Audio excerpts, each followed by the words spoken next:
What separates a monster from a man of culture? What if refinement and brutality could exist within the same soul? And what if intelligence itself became the sharpest weapon of all? This is the philosophy of Hannibal Lecter, a man who doesn't just kill, he curates death. Welcome back to Beyond the Villain, where we unmask evil, one story at a time. Last episode, we met John Jigsaw Kramer, a man who believed pain could purify the soul. But tonight, we dive into another mind, one that doesn't seek to test morality through suffering, but to elevate murder into art. This is episode 7 and second part of Arc 2, The Madness Within. Before he became the iconic cannibal psychiatrist, Dr. Hannibal Lecter was a man of elegance, a scholar of psychology, art, and music. Born in Eastern Europe amidst the chaos of war, Hannibal's childhood was marked by violence and loss. His sister, Misha, was murdered and consumed by desperate soldiers, a trauma that carved his soul in two. From that moment, Hannibal's brilliance fused with darkness. He devoted his intellect not to healing, but to dissecting the human condition, both metaphorically and literally. As a psychiatrist, Lecter didn't just read minds. He unraveled them. To him, society's masks were fragile. Civilization, manners, empathy, all illusions concealing the beast within. He simply chose to remove his own mask first. When he kills, it's not random, it's selective. He consumes the rude, the corrupt, the cruel, turning hypocrisy into a banquet of poetic justice. But here lies the paradox. Hannibal Lecter is not driven by rage or greed. He is calm, meticulous, an artist who believes that to eat one's victim is the ultimate act of understanding them. To him, consumption is communion. He doesn't just feed on flesh, he feeds on the essence of humanity itself. Where Jigsaw sought redemption through suffering, Lecter seeks beauty through brutality. His philosophy reflects a disturbing blend of aestheticism, nihilism, and Nietzschean will to power. In a world that prizes convenience and mediocrity, Hannibal finds meaning in precision, taste, and art, even in death. He is, in essence, the aesthetic nihilist, someone who finds purpose not in morality, but in style. To Lecter, morality is subjective, a mask society wears to restrain genius. Those who fail to appreciate the finer things in life deserve to be consumed by those who do.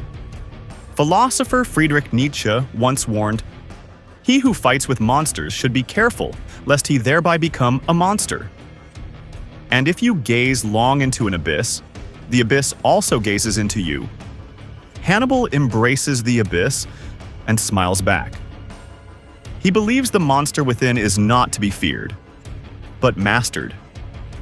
In this, he becomes a kind of anti-Nietzschean Übermensch, not one who transcends morality for greatness, but one who decorates his depravity with taste.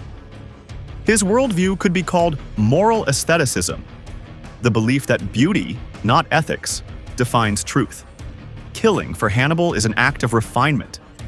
His victims are his canvas, his table, the gallery. But there's also a rational nihilism behind it. A belief that life itself has no meaning except the one we create. And for Hannibal, that meaning is to consume. Standing in opposition to Hannibal's cold elegance is Clarice Starling, the young FBI trainee whose moral compass shines amidst his darkness. Clarice's philosophy mirrors deontological ethics.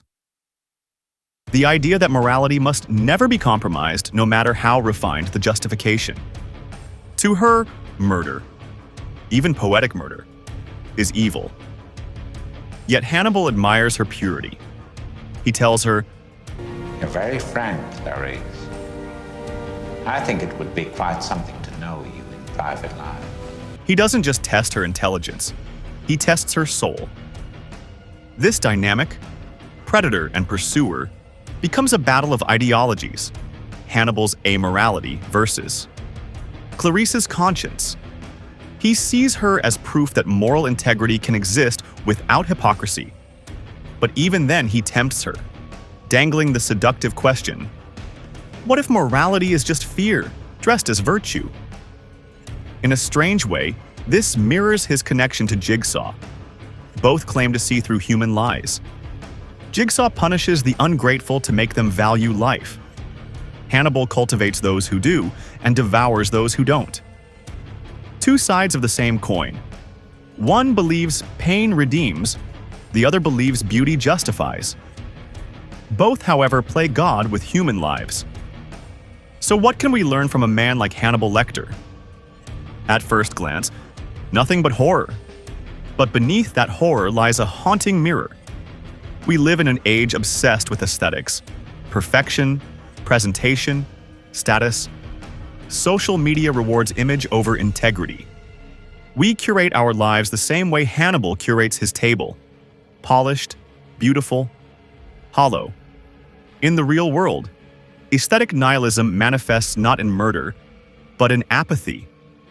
When people care more about looking moral than being moral, when truth is replaced by performance and empathy by ego. That's Hannibal's world, and it's ours too.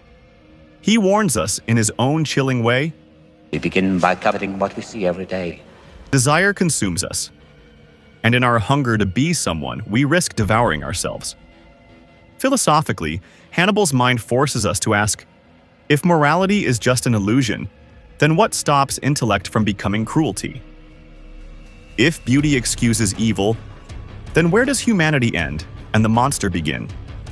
Is Hannibal Lecter truly evil, or a reflection of the emptiness left when civilization forgets its soul? Psychologically, he represents the shadow archetype from Jungian theory, the part of ourselves that holds everything we repress: rage, envy, desire, brilliance. He integrates it, fully, fearlessly, and that's what makes him terrifying. He shows us what happens when genius sheds empathy, when the intellect divorces itself from morality. Unlike Jigsaw, who uses pain to teach lessons, Hannibal uses pleasure to conceal evil. He seduces, manipulates, and dominates not through fear but bias, but fascination. To watch him is to be drawn into the same philosophical trap he sets for Clarice. You want to understand him, until you realize he's already inside your head. In a broader sense, Hannibal's story reflects the danger of rationalization, when intelligence is used to justify atrocity. History is full of civilized monsters, bureaucrats, dictators, manipulators who turned ideology into art.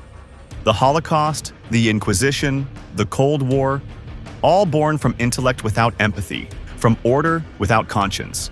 Hannibal, in his twisted refinement, is that same darkness in microcosm, a dinner party for the apocalypse. And yet, what makes him unforgettable is that grain of truth he embodies. Civilization is fragile. We wear civility like perfume to mask decay, and sometimes monsters simply have better taste. Hannibal Lecter forces us to confront a terrifying question. Is evil more horrifying when it's savage or when it's civilized? He is the intellect gone rogue, the philosopher who feeds on truth and flesh alike. His danger lies not in chaos, but in control. Like Jigsaw before him, Hannibal believes he sees the world clearly. But where Jigsaw tries to fix humanity through suffering, Hannibal accepts humanity's rot and turns it into art. The lesson? Philosophy without compassion becomes cruelty dressed in logic. And logic without empathy is the recipe for a monster. This was the second part of Arc 2, The Madness Within. Next, we dive deeper into a world where perfection hides psychosis, and masks are more dangerous than faces. Do you think Hannibal Lecter was right? That morality is an illusion? Or is his genius just another form of madness? Let's talk about it in the comments. And check the first part of Arc 2, The Madness Within, featuring Jigsaw. This is Beyond the Villain, where we unmask evil, one story at a time.